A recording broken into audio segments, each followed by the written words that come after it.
one man saying that is fine. If that's your opinion and you're not in it, that's fine. But there is an entire market of millions and millions of people that agree that it is a store of value. So, you can think one thing, but there's also a market, and markets tend to become efficient over time.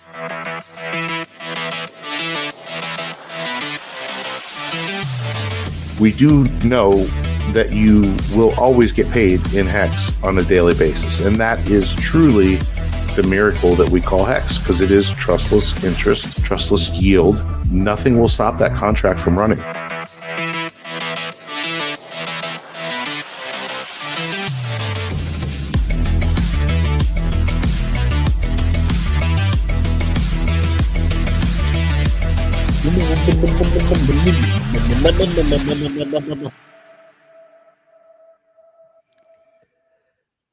What is up? Welcome in, everybody, to the Creed of Crypto live stream. I am one half of your host, Boi Crypto. I have here with me, as always, my friend and co-host, Crypto Ewok. Welcome in to the show tonight. Do us a favor and tippity-tap that like button on your way in to help us support real DeFi, help support the channel. We very much appreciate it. And we're all hanging out together right now. We got a big dip in the market, so let's commiserate, let's hang, because it isn't just PulseChain, it's everything people are freaking out about prices about. So as you can see in the thumbnail tonight, are you crying or buying? We're going to talk about that. Are you doing both? It's okay.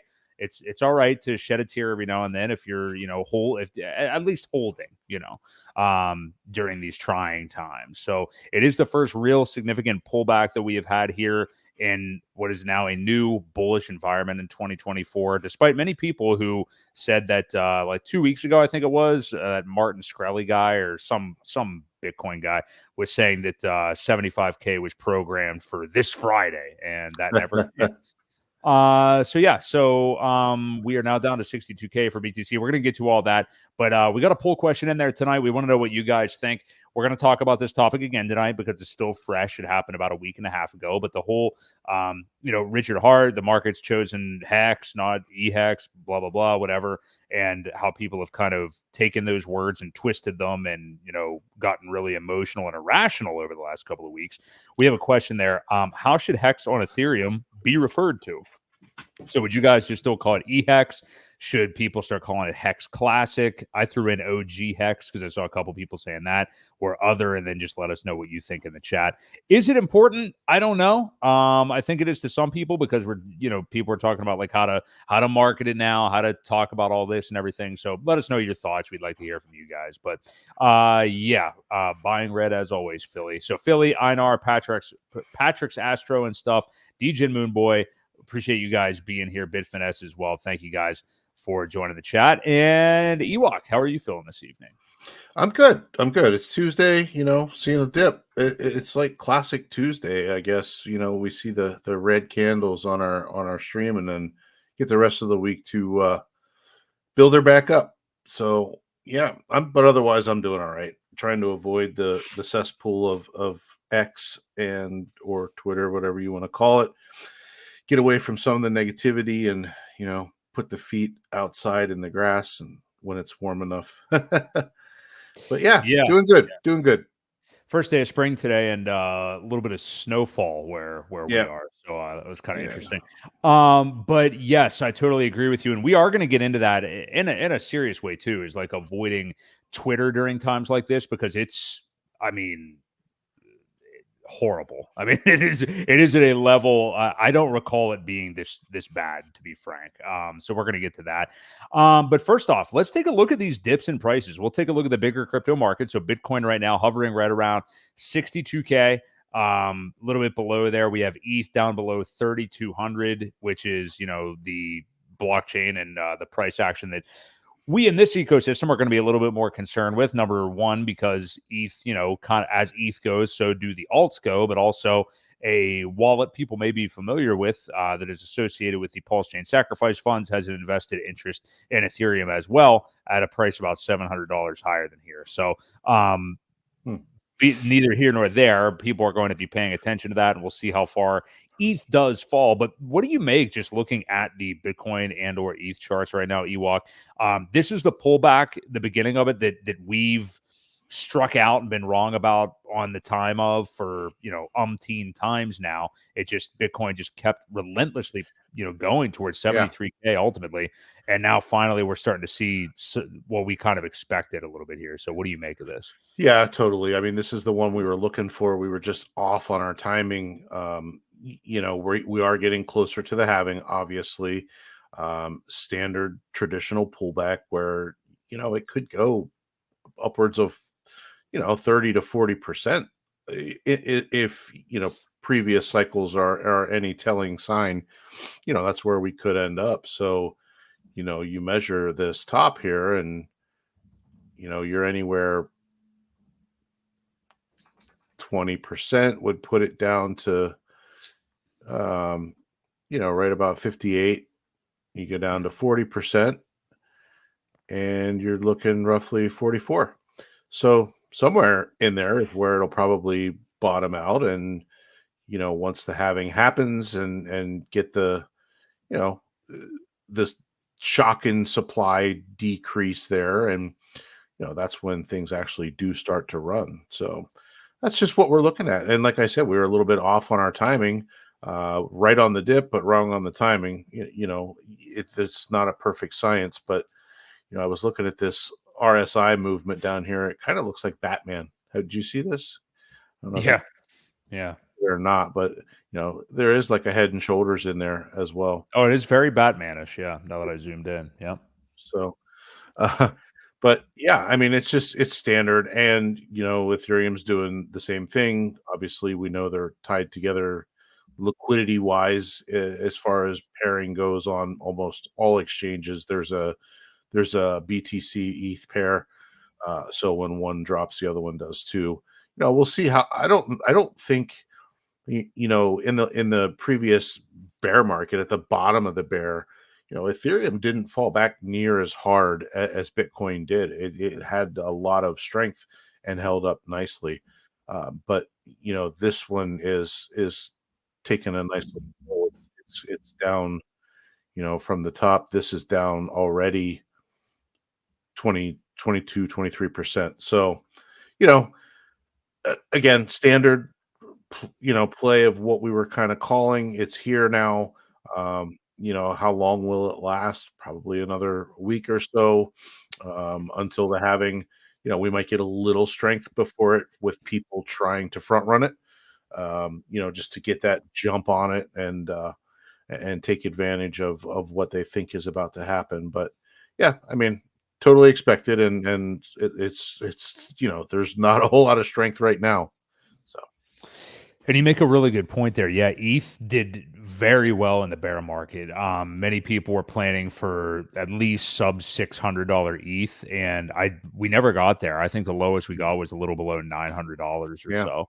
So it held up pretty well, which is why, hopefully not, but we may see it have a little bit of a tougher time now. It is falling in the ratio against BTC now as we are dipping at the moment. So, but yeah, footsteps, isn't it normal to dip before the halving? Yeah. And here's the other thing. People have been talking about this left translated cycle concept, and Bitcoin has been, again, looking way bullish way early this year. These prices and new all-time highs were really under regular circumstances, like a normal right translated cycle that we've seen in Bitcoin's history. Yeah. These prices are like 6 to 8 months. They're here early. I mean, I was going to say overdue, but they're here too early is what I'm trying to say. We're front running what we would normally be doing. So that's why this talk of the left translated cycle has been happening, which I don't want. Ewok, I know you don't want. I think most people don't want because that kind of makes everything happen quicker, which you may say like, oh, okay, cool. I want to get rich quick. Well, yeah, but we also don't exactly know that is how that's going to happen though, because, we may see a depressed BTC price if that were to happen again later this year, maybe a double top scenario, or at least it gets up to like 85K and comes down, and who knows what the alts are doing by then. And everything, it's uncharted territory basically, whereas with a regular right translated cycle, we know, or we have an idea anyway, of what would typically happen, which is a year, 18 months after the Bitcoin happening is when we see the top, which everybody's planning for 2025.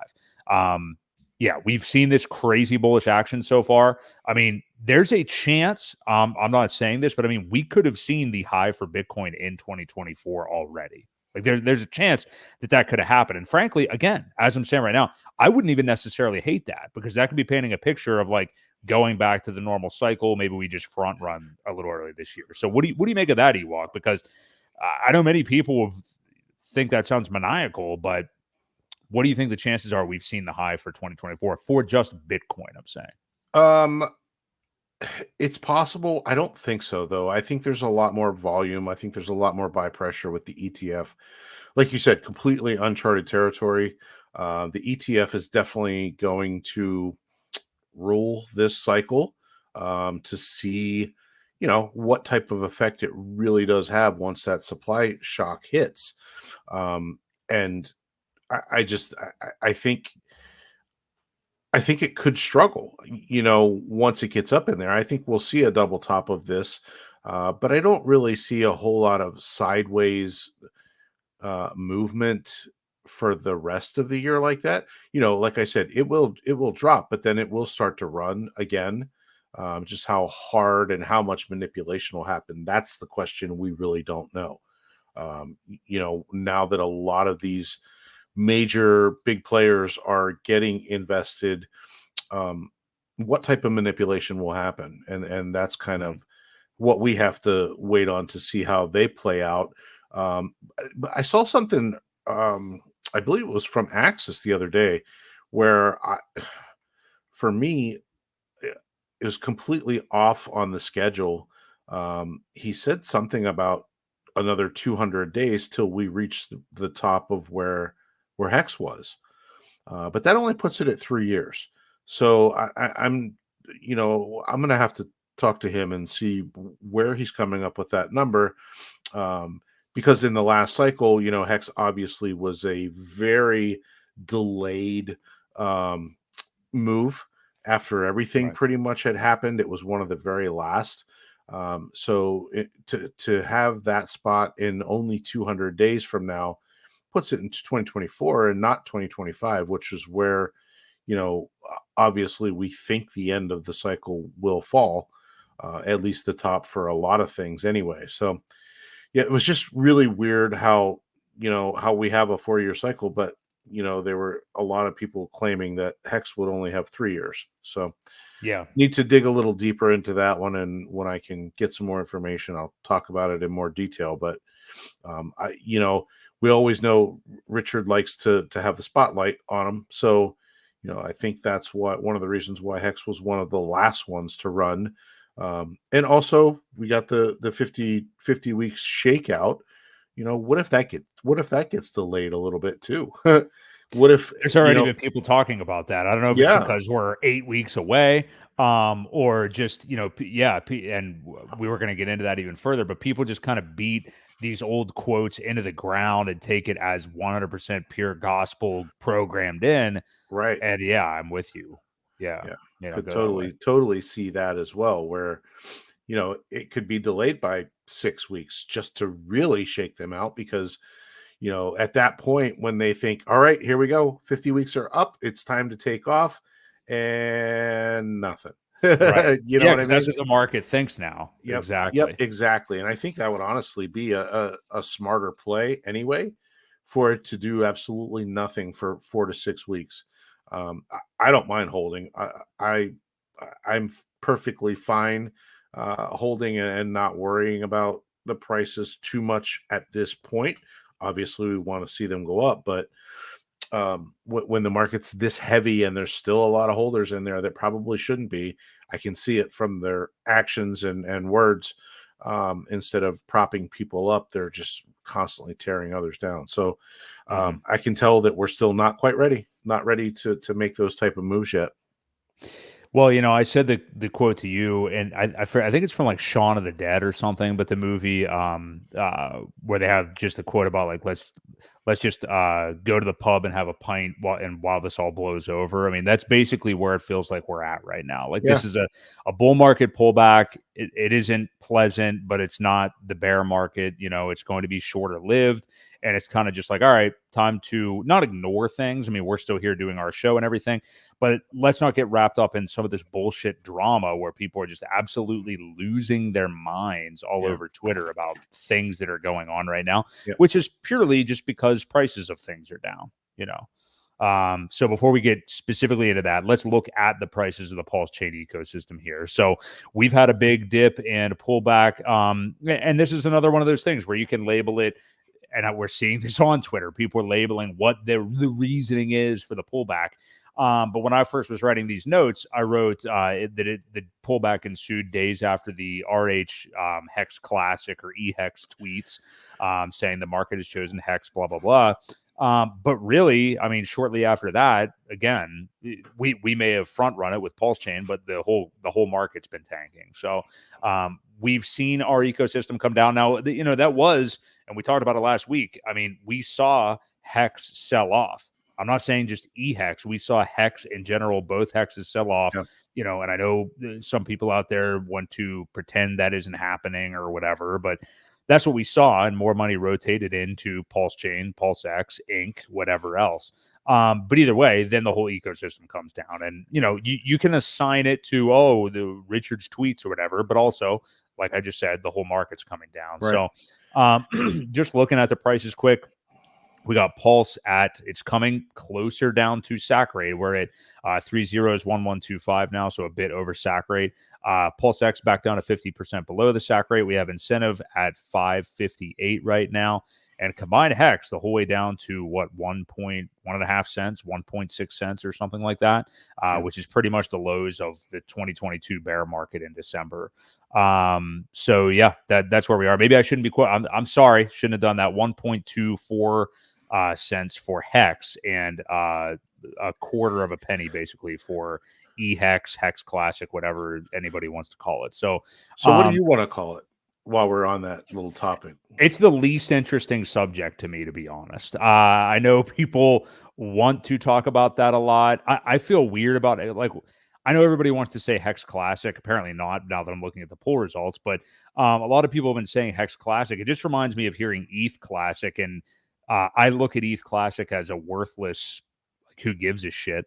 And to me, that makes me look at, I don't look at eHex like everybody else does as a worthless piece of shit, or everybody else as in the people on Twitter that, suck up to every single thing that Richard Hart says. I look at it as something that's still going to be liquidity bonded and is going to catch back up to a degree to Hex again. And I even bought some last week, but it's going to be hard for me to break the habit of eHex. But yeah, what do you think? And what do you think it's important? I would like to get your thoughts on it. Well, I think it's important that everybody is on the same page. Kind of, I kind of like, I do like the Hex Classic. It doesn't really remind me of ETH Classic. I mean, that was a whole different scenario. I believe that's when they had to roll the chain back, and then I heard other people saying, well, that reminds me of proof of work and ETH is proof of stake. But what they don't realize is they were both proof of work when it happened. So, there was really no discrepancy with their, security mechanism and inflation model. They were both proof of work when it happened. I just don't associate it. I do like, Hex Classic and Hex. If we're going to value the one, let's call it that way. I saw Ivan on Tech, did a little thing. I don't know if you caught that little video or not. I did. And it's interesting too to see. I don't know if we were talking about this. I didn't see it in your notes, but how does the outside world see this community? And I think we're in such a echo chamber that they don't really see a lot of this stuff. I know it's I've heard many other communities are very similar. There's just, when you bring that many crazy personalities and people that are willing to take risks to one place, you're going to have a lot of conflict and you're going to have a lot of this. So from what I understand, it's pretty standard.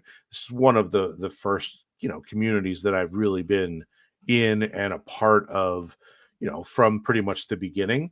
So, I just wasn't really familiar with other ones, and I don't care to, like, I don't dive in and go look and see what the Solana people are doing or the Right. Cardano, you know what I mean? I don't like troll in their little circles. So, but from what I understand, it's very similar, and all of them have the same issues. It's just one of those crazy things. I back to the original question though. I do like Hex Classic. I think it is still important. I think it will still do okay. But the message that was sent was, okay, guys, let's onboard, let's focus into one, right? We go from Mhm. one token that did amazing, crazy things to now we've got five.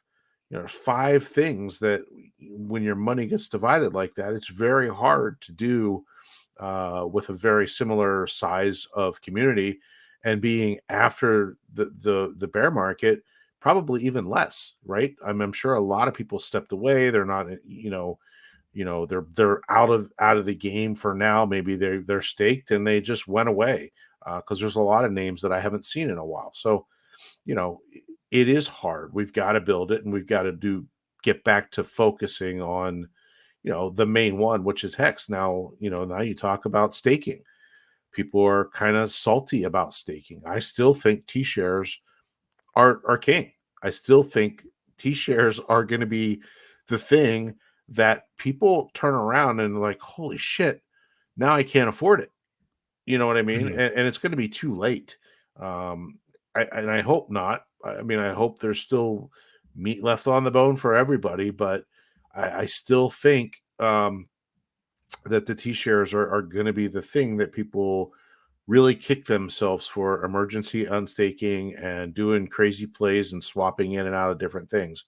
So, yeah, but yep, Hex Classic for me. I think it, I think it rolls and sounds the best. That's my 2 cents. We'll see. I don't think we're going to get everybody to agree on that. I am interested to see kind of how this evolves, though. Like how just some people want to like report you on Twitter if you talk about it. Some people Right. understand that it exists and there may be opportunities there. I mean, like this. I didn't mean to have this conversation this early because this would go a million different ways, but All right. um, for people to, in my opinion, to pretend it doesn't exist, say that you're only harming everything basically by sending anybody there to like learn about it or purchase it at first. I just think that's incorrect. And here's the thing.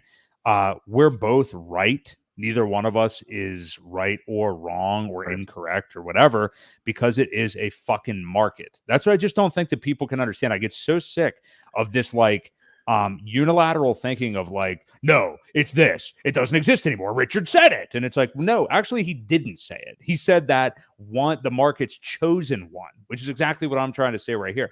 The market has chosen one. There's two different ones, markets trade, whatever. Neither one of you are right. The market is right, and that's who you need to start listening to, Yeah. Yep. and yeah, you can force it whatever you want. Yeah, sure. Force your opinion as much as you want to. Like force what doesn't exist to exist, and see how that works out for you. Now I'm not saying like for me, like to me, if there's somebody who's like a no coiner, totally new, getting into this, you want to introduce Hex and the PulseChain ecosystem to them. To me, if they have interest and are going from like day one, it's already gonna be complicated for them. I mean, like, by the time you like get Coinbase, do all the KYC stuff, send stuff to a wallet, like for a brand new person, I think we underrate how difficult that is for a brand new person now. Agree.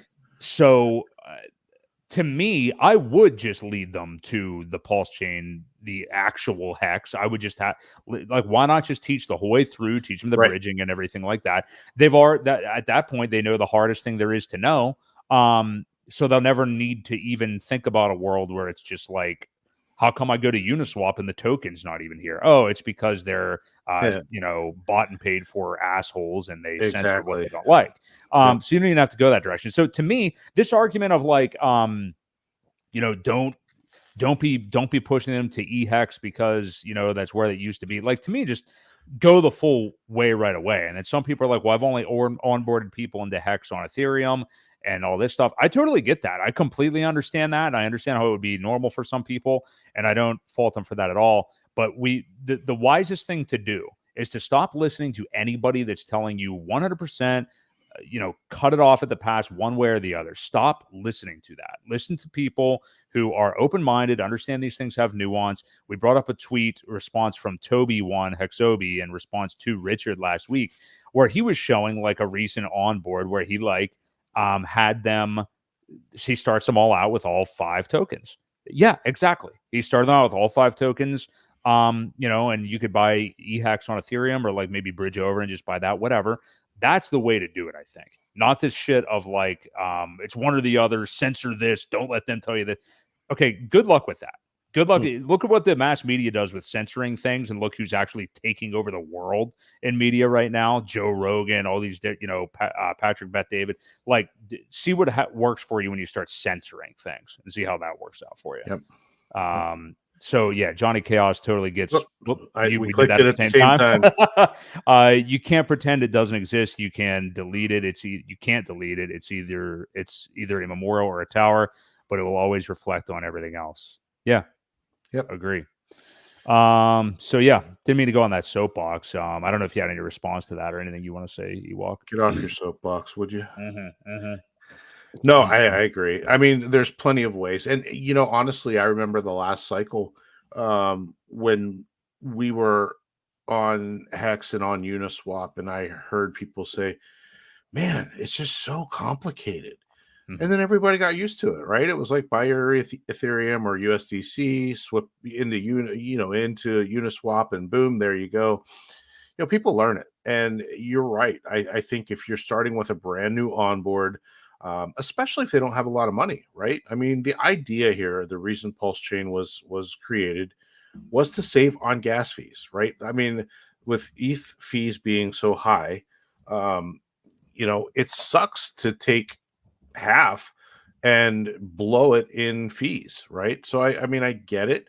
You're going to have to get over there one way or another. There aren't really right now. You know, we have something to talk about with Coast here in a little bit, but currently the bridge and the other ways to get over there are kind of pricey. You know, I was helping a buddy this weekend, and we were using crap. I can't remember coin. Shoot, what a DEX are you today? No. I just drew a blank. But anyway, it was one of the services for onboarding into PulseChain where you can just send your money. It was one of the that sucks. I can't believe I just forgot what it's called. Was it that Change Now thing or whatever? Change Now, yes, Change Now, ChangeNow.io.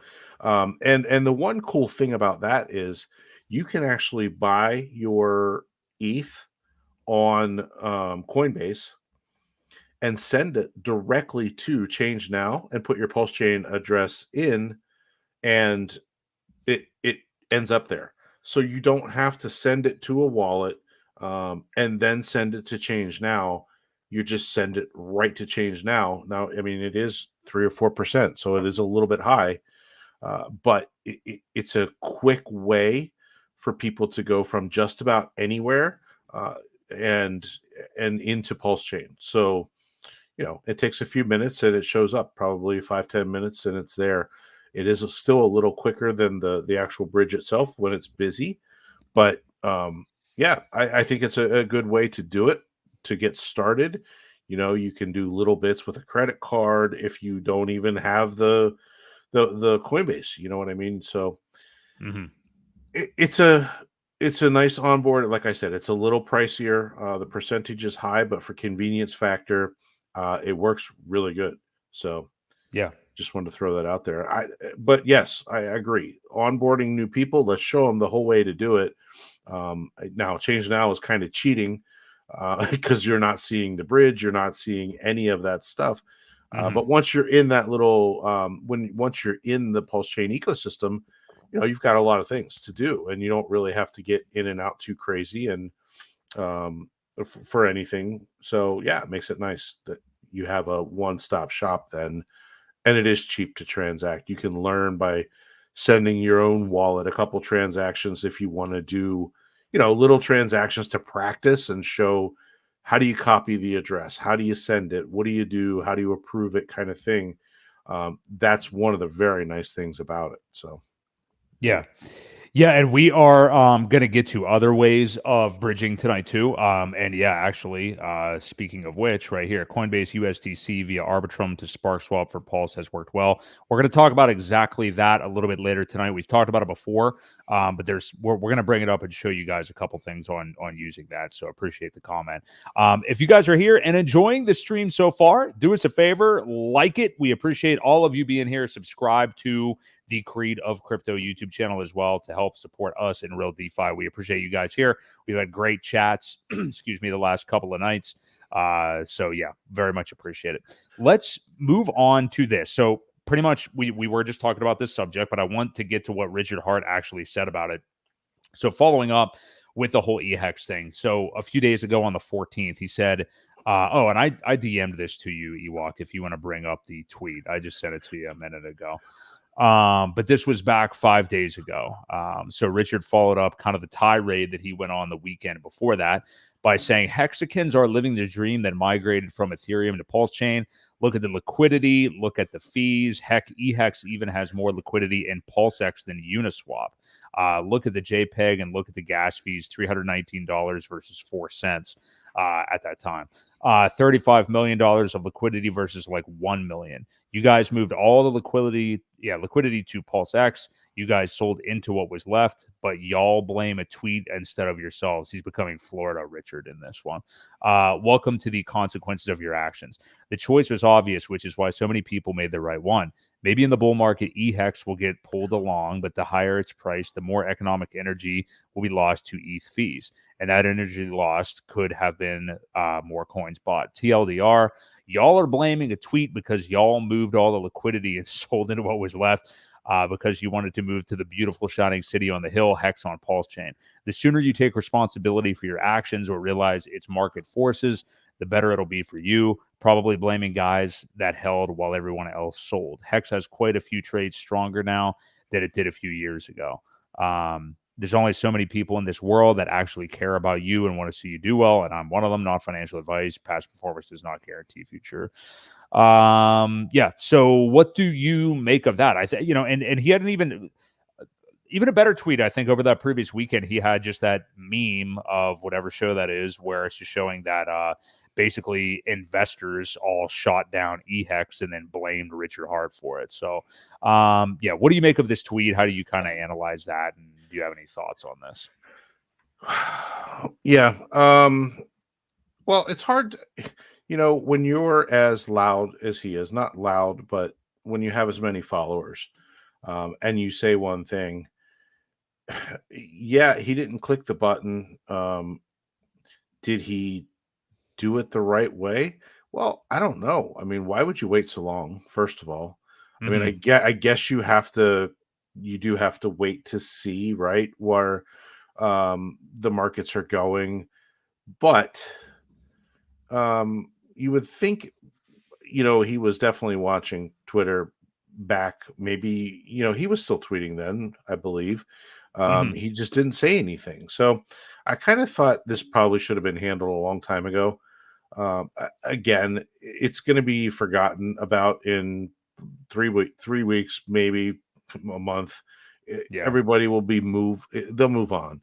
I don't think he did anybody bad. I think he's trying to protect the little guys. He doesn't want to see the economic energy going into ETH chain when it could be going into PulseChain, where everything gets pulled up, right? Not just one coin. So I get it. I mean, but again, people reacted by emergency end staking and doing these things where, again, what if a big whale decides to jump in? What if there's, eventually the BankX liquidity gets eaten through and things kind of take off? who knows? Like, I get onboarding new people into, into PulseChain and all that good stuff, but exactly, he didn't push any buttons. I think people overreacted by what he said, and yeah, it's just emotional damage. The emotional damage kind of guy. So that's all it is. I mean, he's not wrong. He's not wrong. People need to be responsible for their actions and not blame other people. Um, so that's the bottom line. Because Stone Cold said so. Thank you. Perfect. That's right. And then also today, so I wanted to bring this up too. So he updated the hex.com verb, not he, somebody updated the hex.com verbiage on the market choosing hex. So basically, I forget exactly how it said, but the hex.com website got updated. Some updates were made to PulseX as well. That and I was actually messing with it. It does seem way faster. So some things were done there as well. But I guess what do you make of the website being updated? I'm going over my notes and what I wanted to talk about here. And again, like we already said, people are kind of talking in black and white terms about it, no nuance in the conversation. Let's just get into the Twitter stuff, I guess, too, and strategies around taking time off from it, because it's just been pretty untenable the last few days. I think over the weekend it was probably the worst, when I know you and I both totally checked out of it. But Yeah. talk about that, because we've seen that before, not just in the PulseChain or Hex ecosystem, but in crypto Twitter. I mean, Twitter all over. It doesn't matter what silo you're in. But yeah, it just has gotten. We are a nation of mentally ill people. I mean, that's just never been more clear, I think, than the last couple of years anyway.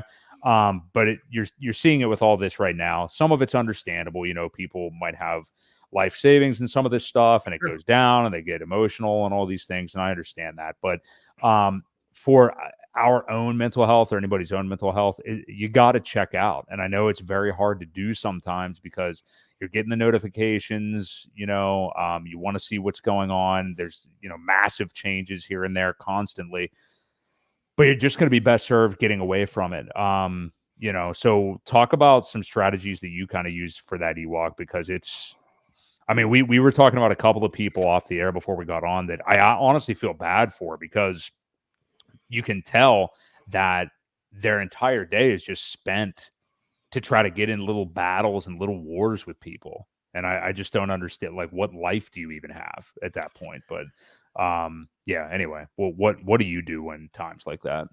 Well, I get away. So, I'm the type of person where I don't like drama. I try to avoid it at all costs in my regular life.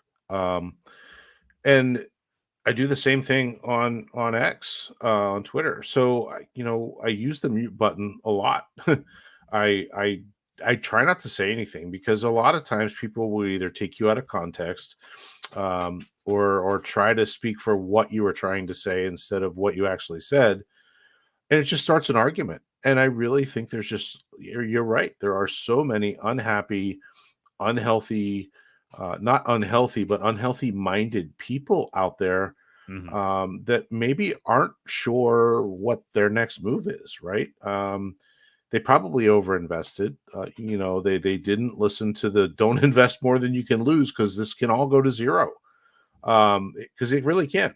You saw what one tweet did from a founder that a lot of people respect, right? I mean, there was a lot of things that happened. So there are things that can go bad, and I agree. With you. I feel really bad for the ones that you know weren't in before the fork, that only bought the EHEX, and they just saw their bags, get kind of pummeled. So I do feel for them.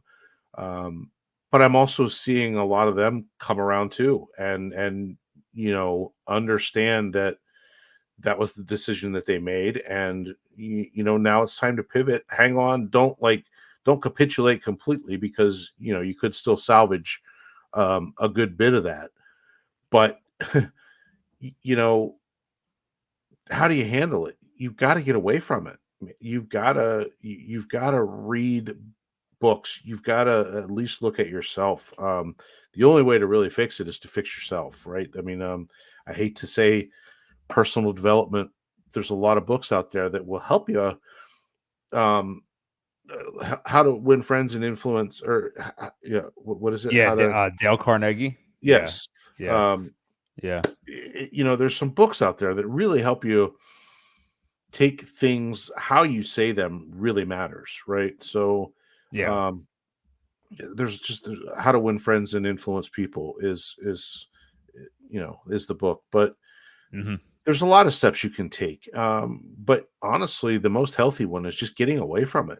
You've got to unplug yourself every once in a while, and I see people on there all the time. Every 10 minutes, 15 minutes, they're tweeting something or picking a battle with somebody or just arguing to argue. It gets tiring, and I use the mute button a lot for things like that. I don't want to see it. So it Yeah. helps my feed become more positive and more normalized, where I see more discussions happening rather than arguments.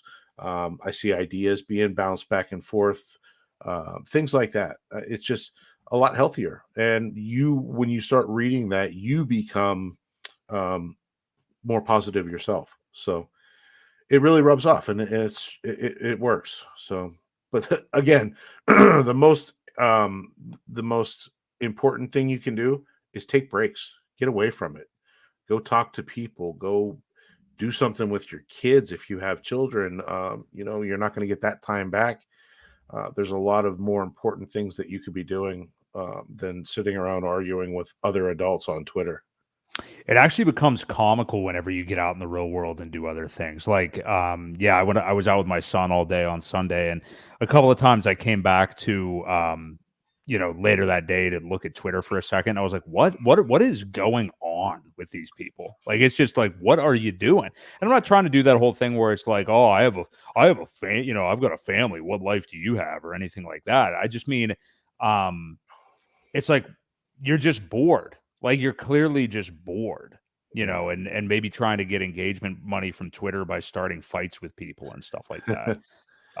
Which I think is very probable, but which to each their own if that's what you want to do. Yeah. But it's definitely good to take a time off. Like I said, this is a bull market dip. These are ones that we really just shouldn't be worrying about. And again, if the candles weren't red, then people wouldn't be stressing out about this Right. stuff as much. So, Right. It is what it is. Let's move on to some more positive stuff that also has drama around it anyway, because everybody's dramatic right now. We've been seeing people clamoring for it in the chat tonight. We'll get to it now. So yeah, Dipcatcher is now launching GOFURS on Solana, much to the delight of some people and chagrin of others. Surprise, surprise. So GOFURS, obviously the NFT, which is an ERC 404. If you're new to what that narrative is, basically it's just how you're able to buy fractions of NFTs, which, may or may not be a big narrative this cycle. It's going to be interesting to see. But I think what Dipcatcher has done with them and the plans that he's already kind of talked about employing on them, which have been on, PulseChain, obviously, and Ethereum so far, sound really interesting. We had him on a few weeks back and talked about all things GOFURS. You can check out that stream.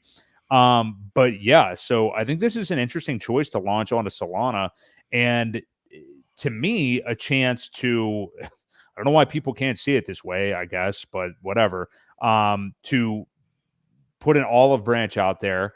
These are already live on PulseChain and Ethereum. Keep in mind, they were also launched on Ethereum. I didn't really see anybody bitching about that when it happened. But, I think it's an olive branch basically to people on Solana. Put these out there as well. And a great thing I was thinking of the other day, when Dipcatcher, and I think Gold Key is involved with these too, but whenever, upgrades are made or new things are introduced or anything dealing with them, you could do something like do it with the version on PulseChain first. Do it only for the version on PulseChain. Like, many things can be done to these to where, kind of like we're seeing with some other things, like, is the PulseChain GOFURS the real GOFURS, and I think he can do some things like that and potentially bring some people over from Solana and at least have a bridge there. Other people look at it as, oh, he's taking $2.5 million out of PulseChain and send it over to Solana. This is people are just totally turning on him. It's your own judgment. I don't really care, but we've talked to the guy. I've engaged with him to a decent degree. I like what he's done. How quickly do people forget? Like, this guy's created all the maxi products and stuff like that, the perpetuals for Hex over the last few years, and now this one move, that's all just gone. Yeah. You know what I mean?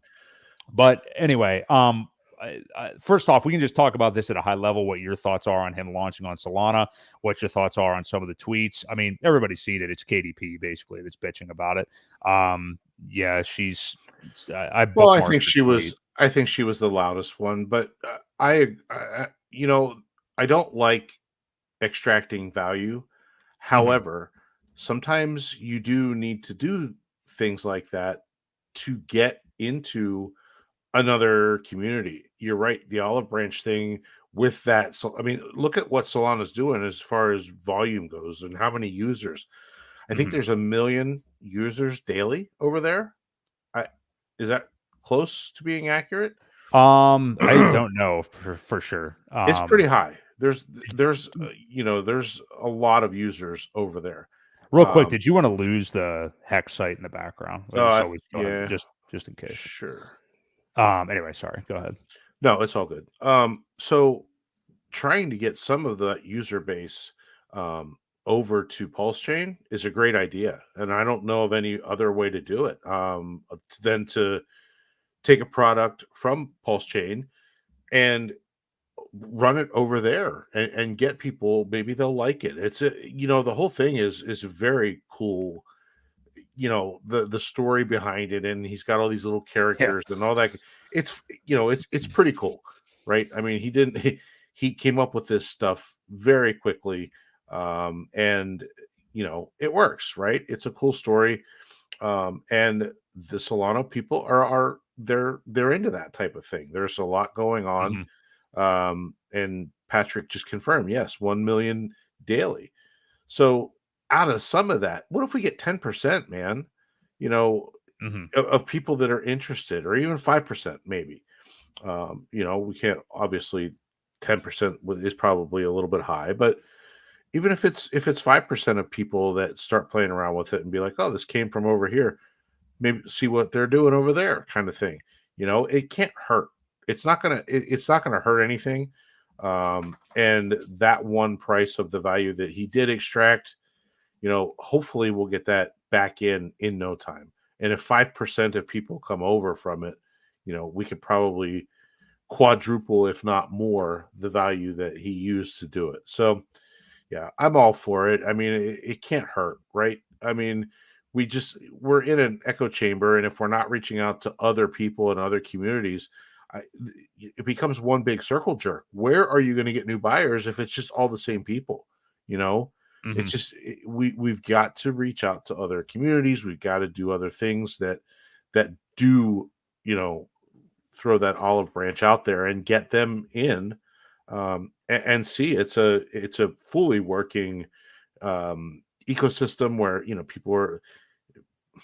It's just got a bad rep. Obviously, Richard, has a bad rep that comes with it.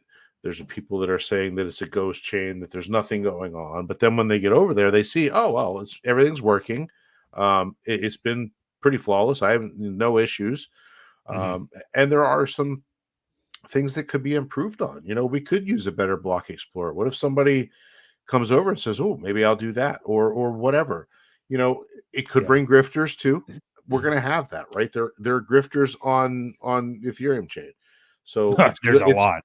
Yeah. It's going to happen eventually with every ecosystem that is built. You're going to get those types of scammers and things that come along with it.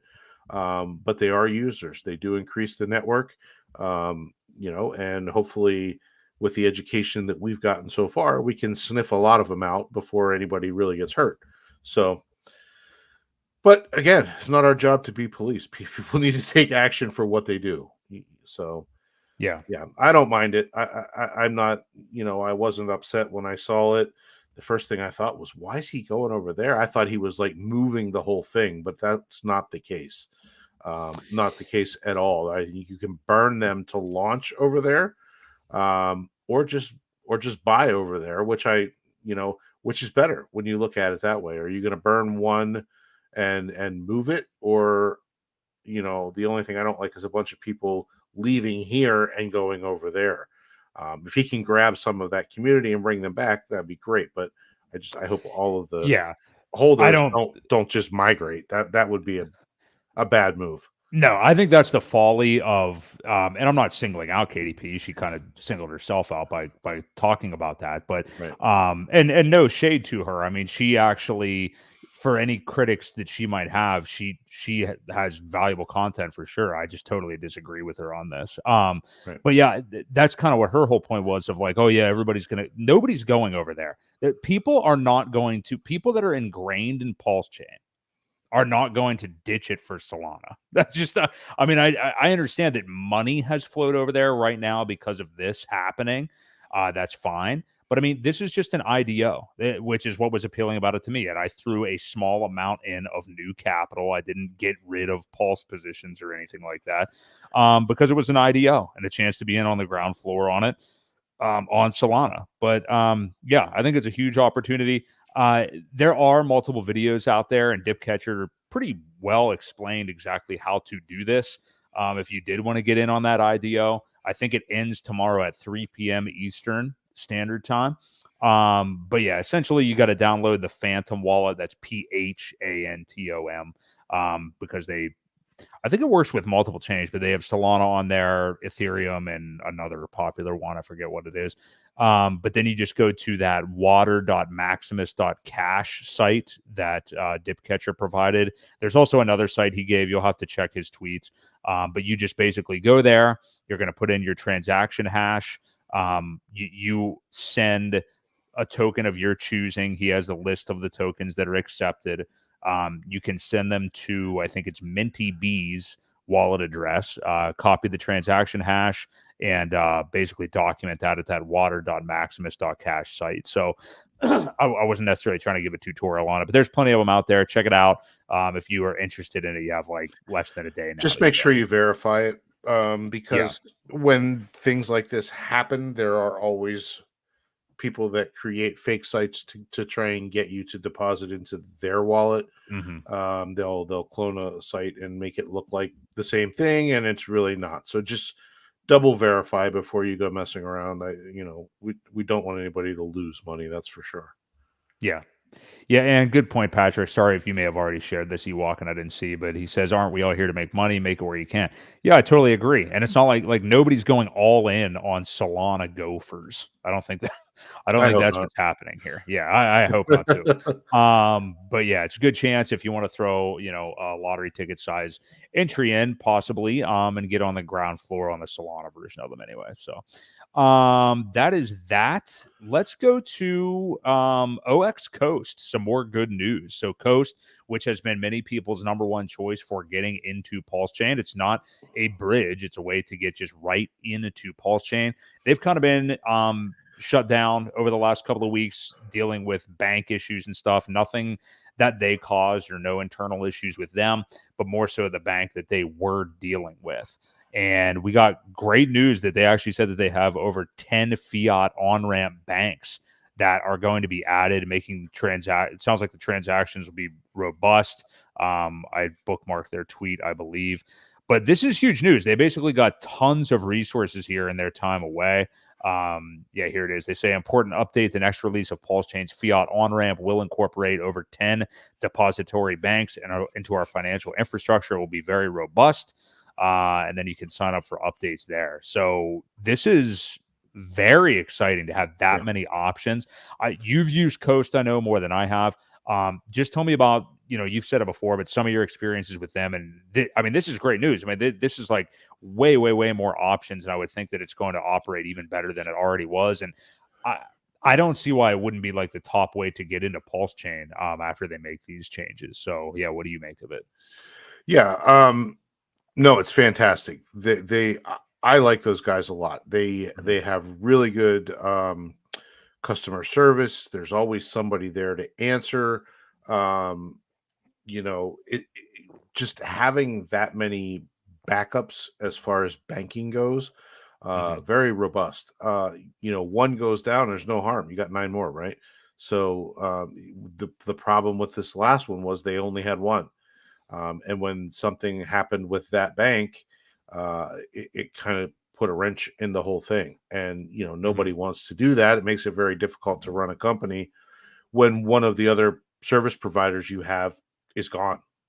So, it's not good. So yeah, definitely more robust. They're good guys. They know their stuff. They've checked all the boxes. They've dotted the I's, crossed the T's, as far as dotted the lowercase J's. Yeah, Yeah. they've done all the stuff as far as regulation and really did their homework. So, they're expanding around the globe all the time.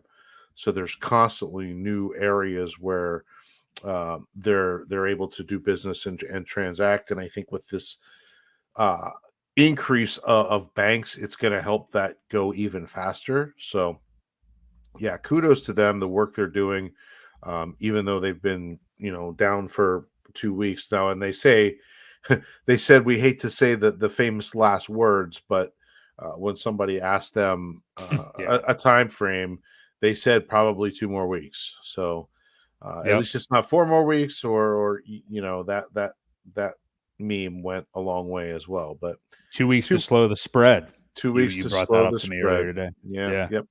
So yeah, pretty excited. They're a good group of guys. Yes, they're always there to help. They're it's a lot faster too. You just need to, because they do deal with regular banks.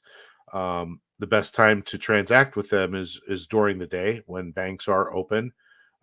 Otherwise, there is a bit of a delay from the time you get your funds, and it actually converts it into the CST token from there. Now, I believe with the changes, you can actually buy Hex, Pulse, Coast. I don't know if you can buy Pulse X directly or not. Either way, it's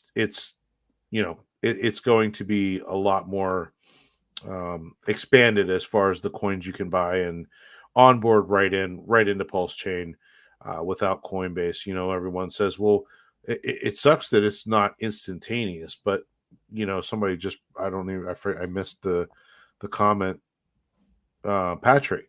Yeah, 7 days for Coinbase. So if it's overnight or anything like that throughout the week until they open the next day, it's one thing. If you buy late on a Friday night, you may have to wait till Monday till it clears. So, just keep that in mind. You are dealing with traditional banks that aren't open on the weekends or in the evening. So keep that in mind. But yeah, pretty excited. They're doing good stuff. Support them if you can. It will definitely help to get more funds in on that side of things as well without having to bridge, without losing fees. And don't forget, we talked about this before, the weight token that they have. If you buy, I think it's down to like the right. I think you needed 100,000 of them. Was that the amount that you needed? If you lock up 100,000 tokens of the weight tokens, it takes your percentage down from 4% down to 1%. So it's only a 1% fee. So just keep that in mind. Just answering Alex in the chat here real quick. Creative Crypto merch, we got it at creativecrypto.com. So go ahead and check it out. Got good stuff on there. So please check that out. Get yourself a t-shirt. We got them listed here on the video as well. There's all kinds of different ones on there for you. Ask DJ Moonboy. He's all about the tri-blend tees.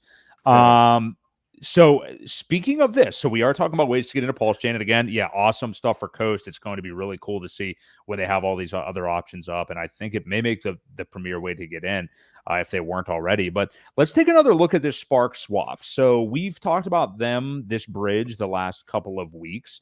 And we had somebody comment about buying USDC on Coinbase earlier, sending it via the Arbitrum network over to your wallet. and then going from SparkSwap, the Arbitrum network, over to PulseChain. And I have now done this twice, and I was pleasantly surprised by the experience. And we want to show you kind of the ins and outs of it here tonight. And what appears to be, I guess you couldn't call it hidden if it's pretty much in plain sight, but what does appear to be a fee for bridging over that isn't totally clear up front. Not saying that there shouldn't be a fee. Bridges having fees is totally normal. I just want people to know what they're getting into so they can make the best transaction for them. Whether you're going to use like the native PulseChain.com bridge, where you're going to be paying potentially a massive Ethereum bridge fee. We are seeing Gwei come down right now that the market has tanked. It was just in the 20s a moment ago. So that makes a bridge on, PulseChain.com or any bridge coming out of Ethereum a little bit more tenable. But what you've got to do in these kind of scenarios, whether you're using SparkSwap, the PulseChain bridge, whatever, you've got to make the best call for yourself. And you have to think of all these factors. What is the amount of capital that you're trying to bridge in? Is this like a huge amount all at once? You may not care as much about the Ethereum bridge fee if it's a large amount of cash for you. If this is a smaller little bit of a paycheck or something like that, that's where a lot of people have been targeting SparkSwap. And I do think that it is a good option for that. So Ewok, I think, has it up.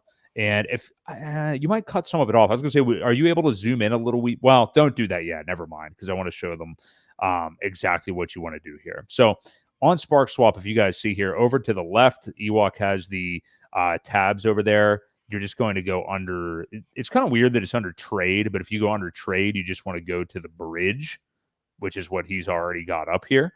And then you can see, basically, you can do everything under that umbrella, like swap, liquidity, and bridge. And we're focusing on the bridge, of course. So the main thing everybody has been talking about is exactly what Ewok already plugged in here, and that is bridging from Arbitrum. And it actually will come up in your MetaMask as Arbitrum 1, I believe, is the name of the network. But from Arbitrum and using USDC rather than DAI. Like we're used to using DAI a lot of the times, but you'd have to use USDC for these methods. Now, what I've done is added cash to Coinbase, waited for that to clear. Sometimes just depends on, I guess, how many times you're doing it in a month or how Coinbase is feeling or whatever. But sometimes the cash is available to withdraw right away. Sometimes there is that week wait that Patrick brought up. But you've got to use USDC. And again, you want to go to your MetaMask first. We're not going to go to this step necessarily, but you want to go to your MetaMask first and add the Arbitrum network. It should be one of the default ones that you can just choose on MetaMask. Make sure that you add that RPC and just make sure you have that network on there. Then you want to add in the tokens that you're going to be using. Crypto Coffee has a great tutorial on this, which I think is where everybody even learned of this method. But make sure that you send a little bit of Ethereum, because you're still going to need Ethereum there on Arbitrum and your MetaMask to do the bridge. You're only going to need more like $5 though, or something like that. So you're going to need that, and then your USDC that you already have bought on Coinbase, you will send via the Arbitrum network. So Coinbase will let you do that. Right now, I think that's another place where you're not paying fees. It's free to send it out on Arbitrum, whereas usually on Ethereum, you're paying whatever gas is at the time. So there's another place that you would be saving. So you send it out on Arbitrum, get it into your wallet, hook your wallet up to here. Look, everybody can do whatever they want to do. When I'm trying out bridges that aren't like the PulseChain.com bridge, I'm using a prostitute wallet or something like that. So I'm using like another third wallet, getting, what I need over to PulseChain, buying what I want to buy, and then sending it to my main wallet. So that's what I've been doing, sending the tokens to my main wallet. But yeah, so you're here, you're getting ready to bridge from Arbitrum over to Pulse. And what Ewok already has plugged in here is exactly what you would want to do. You would want to just go over and bridge the USDC to Pulse into Pulse. There are other options there if you click the drop down there, Ewok, instead of Pulse for the token to receive. Yeah. So you don't want to do, I wouldn't do any of this. I would just go ahead to make it easy and select Pulse for what you're going to transfer over into. And then after that, you can just trade it out If you're just DCing it at Pulse, that's fine. But if you want to trade it out into something else, obviously you can then do that as well. Now, something I wanted to show, and then I want to get your thoughts on all this too, Ewok, is if you, to highlight this for these people, change Pulse token to DAI here.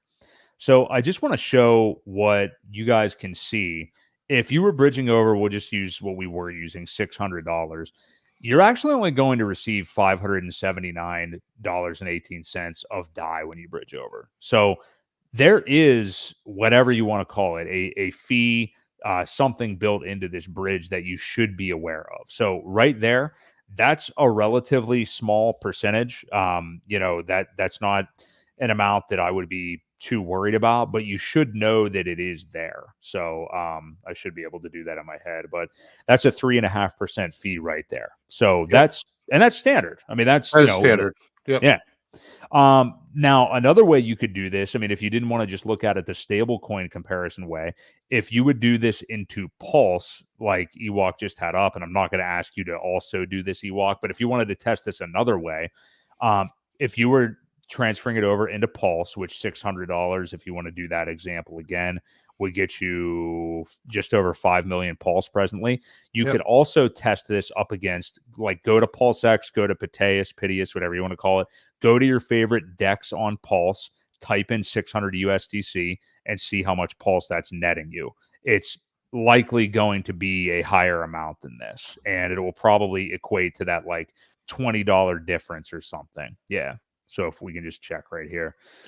So we'll do DAI into Pulse 600. So Sparkswap was saying just over 5 million. So let's see what we get. Yeah, 5.2 million. So another 200 some thousand. Yeah. Yep.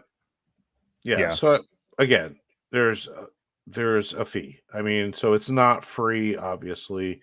Any bridge or any service that you're going to use, they got to make something, which is perfectly fine as far as commerce goes. They can't be in business to break even. It doesn't pay the bills. So I get it, but just know that there is a fee. It's kind of worked into the amount of tokens that you get, though, for the exchange. Right. If you go back to SparkSwap there, the other thing to keep in mind now, to me, when I was kind of doing the math on this, it kind of depends on like what is okay to you in your eyes to pay for an Ethereum bridge fee. You know what I mean? Like, again, Gwei is coming down right now. So these rates, maybe you'll prefer to just go to pulsechain.com and use that bridge because Gwei is a little bit better. When it's exorbitantly high, this option may be a little bit better for you.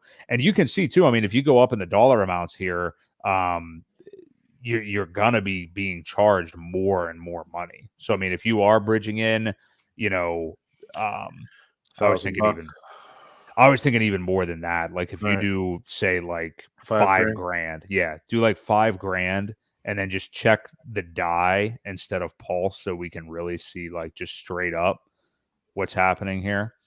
You have to then type it in again. Yeah. So so 44.93. I mean, you're looking at $500. That's 10%. Yeah. That's 10%. So I mean, hey, that's what it's displaying. We haven't executed these moves to prove out that that's where you're going to get on the other side.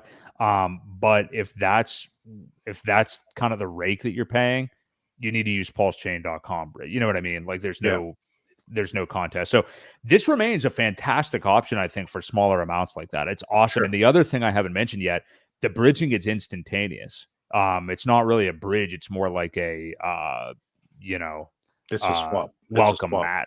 Yeah. I mean, well, I just mean like it's, there's not a lot of distance between the two chains. Yeah. You get right over. It's very cool. So I love it. I've used it a couple of times just for smaller amounts. If you want to get in like real quick, I think it's fantastic. But if you have like a gigantic amount, chances are you're also not as worried about fees. And in that case, I think the traditional way of just using the bridge. Yeah. Yep. Yeah. I think that's pretty Willie B. Long just said SparkSwap is amazing. here, let's see. He is staked for 10 years in Sparker. Apparently there's rewards for those fees that get paid out to the Sparkler stakes. So I'll take your word for it. I don't know. there you go. But yeah, cool if so. Maybe you know more on it, but yeah, it is still. I'm not throwing shade on it. I mean, it is great for smaller amounts. I think it's great. Just be wary. Like anything in crypto, like that. Make sure you make the right decision for you based on what you're bridging at the time. That's all. Right. But yeah, another great option, and it is cool just in general that we're having a lot of these really pop up. To be able to bridge over. So it's a good option. And again, you can't really underweight, how important that sending the funds on Arbitrum rather than ETH, because you're cutting down another fee on the front end too. Yep. So. Well, it's the same thing that we were talking about with Coast. There's added layers of backup plans, and not all of them are going to always be working, right? So if you've got something that you need to do, it's good to know other options. We talked about Change Now. We talked about SparkSwap. You have the regular bridge.pulsechain.com. There's a bunch of them actually out there. These are just the ones that we have used and know that they work well. Just kind of giving you the pitfalls of the bigger transaction that you go on the SparkSwap, the bigger the fee gets. So just keep that in mind and do some testing before you actually do it, so that you can see what you're going to get before you actually press the button.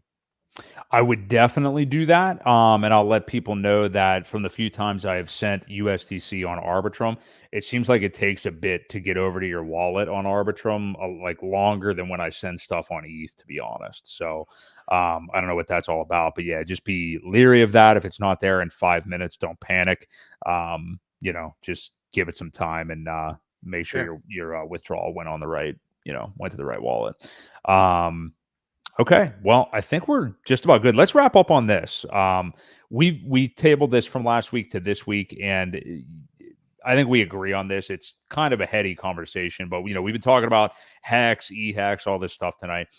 Is Hex period a cycle 1 or a cycle 2 coin?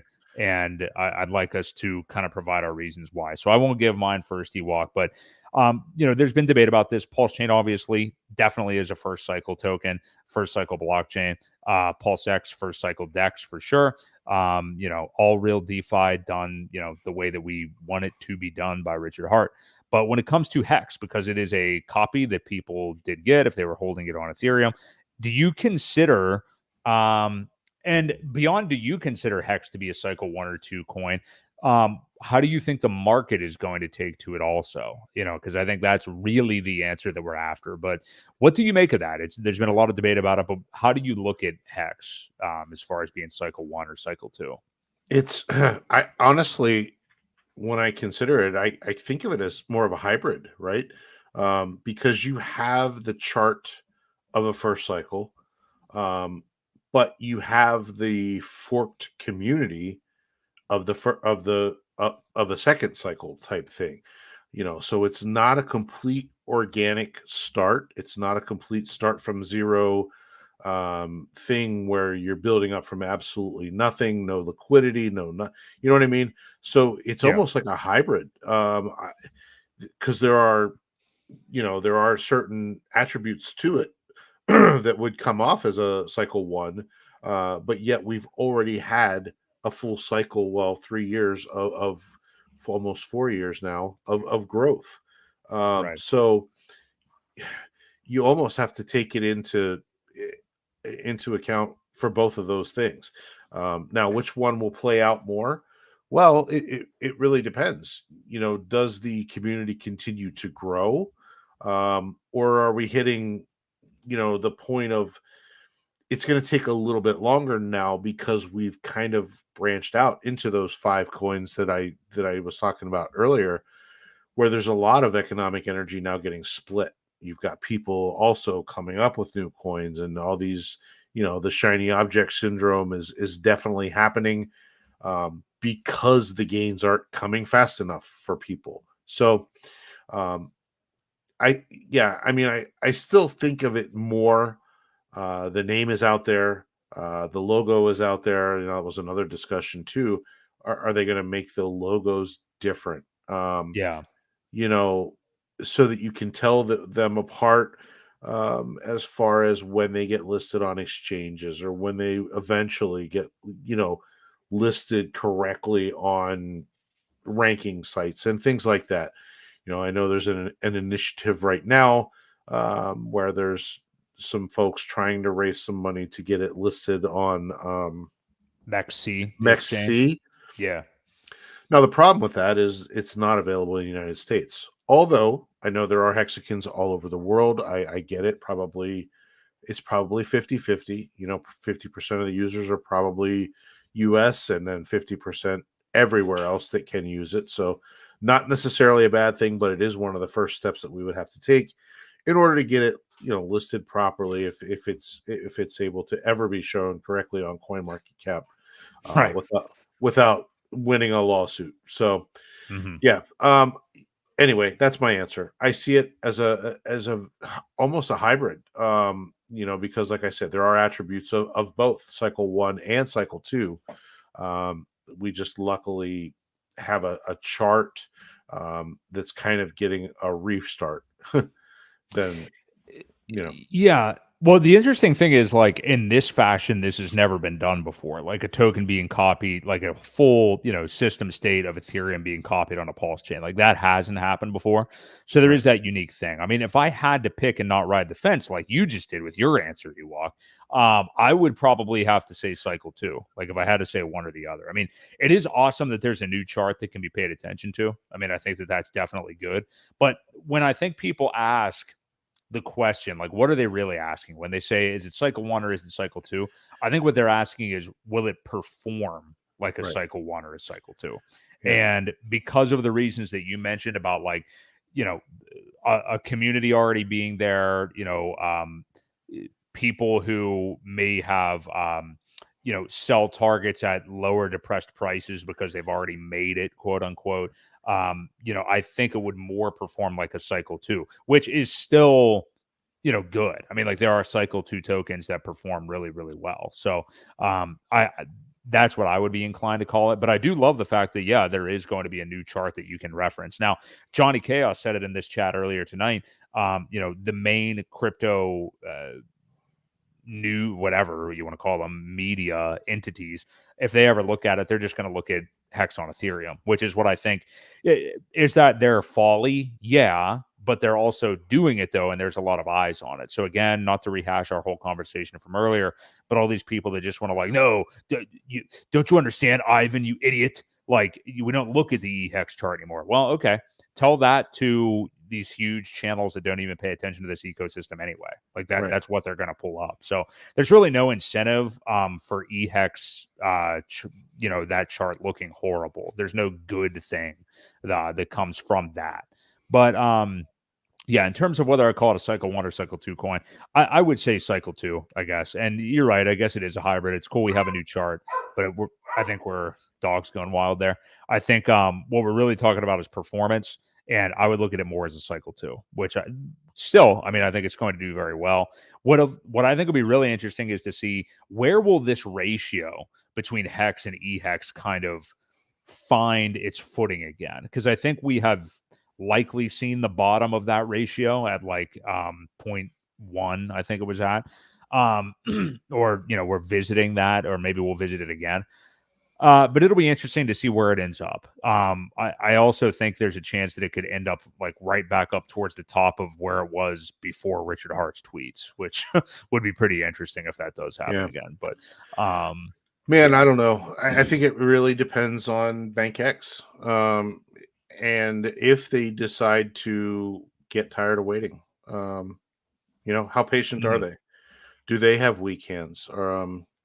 And then you look back at this whole thing and you're like, man, Godwell played it pretty right, didn't he? He kept his Pulse Hex. He got rid of his eHex and kind of left that with somebody else, and so it wasn't an issue at all for him. Right. people were like, I can't believe he did that. Why did he do that? And it's kind of played out very well for him. So Yeah. kind of a Yeah. good decision where, he got something else for it. At that time was worth a lot more. And then they ended up with something not quite as valuable. So Yeah. I don't want to say worthless, but in all, Worth aspects, less. Yeah. worth less. Right. So, Yeah. No. yeah. That is why he is Godwill, I guess. Yeah. Yeah. So Made the right call on that one. yeah. There's one more thing I wanted to bring up real quick Yeah. that I kind of wish would happen. And I'm seeing a lot of this, and I don't know, and get your thoughts on it too. Um, I wish a lot of these wallets that people watched and knew about and know who's behind them and things like that. I kind of wish they would go to a mixer and Hmm. disappear off the radar because I feel like there's a lot of people just sitting around and waiting, Yeah. sitting around and waiting for someone or something to make a move. And I think it's damaging the motivation that a lot of us had at one point or have. And I think things would be a lot better if those things were not known when they move. Hmm. Um, I agree. I wish they would hit a mixer and disappear into, like, I don't know, 50 ETH each or something like that, or 10,000 DAI, or the big wallets. Yeah. I just wish they would kind of go away. I don't like the fact that they're there, they're being watched, and as soon as there's a pump, people want to take advantage of it and sell immediately because they know where it came from. So, Yeah. not liking it. I wish there was a way that we could get them hidden. I wish there was a way that they could become anonymous and cycle into some Tumblr. Now, I don't know if it would cause issues for anything else that might be happening if that were to Hmm. happen, but I really wish that's how it would play out. Unfortunately, I don't know that it will, but what are your thoughts? Yeah, I agree with you completely. I think people are just kind of standing by waiting for somebody to pump their bags and everything like that. And just reporting on that stuff far too much. Now, I do think that it is, um, that's actually one of those things that is a great advertisement. Like that is something that, like, oh, hey, the world's largest DAI holder is buying PulseChain. I mean, that's all good. And I mean, Yeah, we could still know those facts anyway. That's fine. You just may not, we may know it from previous times. It just may not be as like directly trackable if that were to happen. But yeah, I am with you there. I think yeah, people like get off on spying on these wallets and stuff like that, and I think that would be interesting, and it would add a little bit like more mystique into everything too. yeah, Just wonder where it is coming from or what's going on.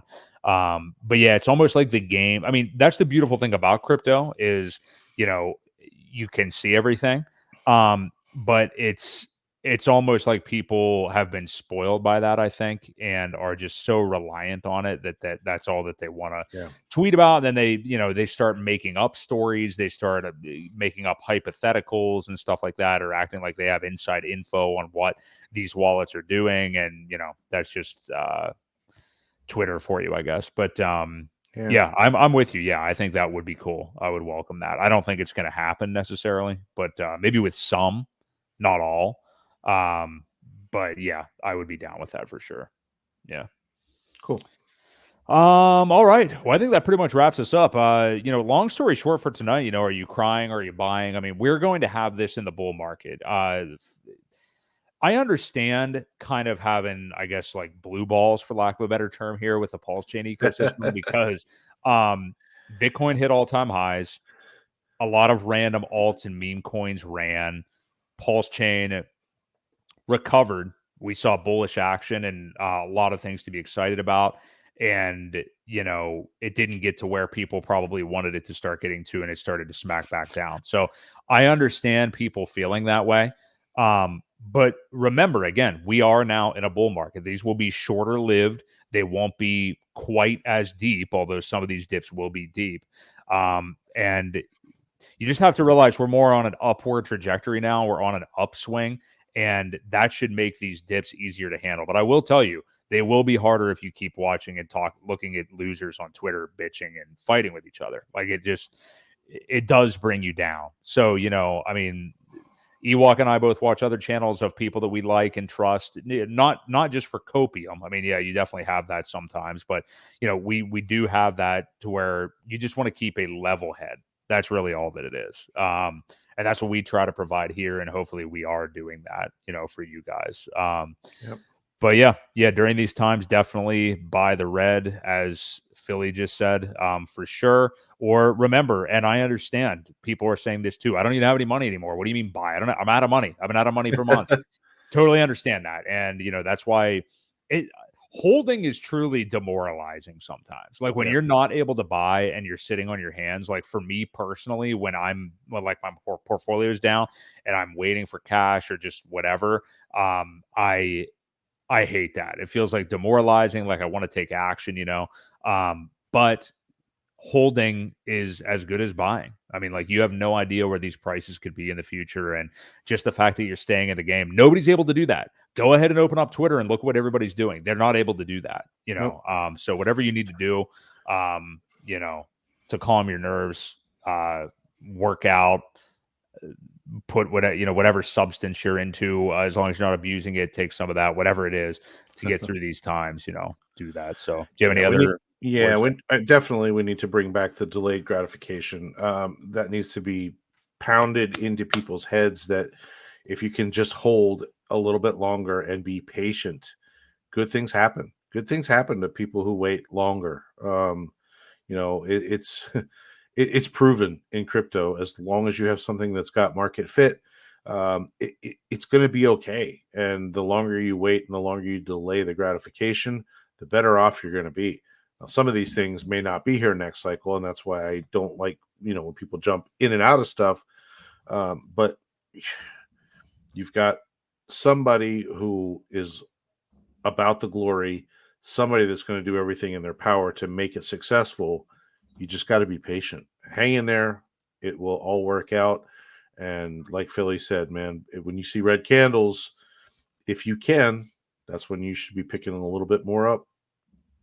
Yep, absolutely. So glad to have all of you here. Patrick's, Astro and stuff, DJ, Moonboy, Hexiest Man in the World, Philly, Hex Girl, Katie, Thomas Anderson, Big Funky, Fugly Googly. I missed some of you guys earlier.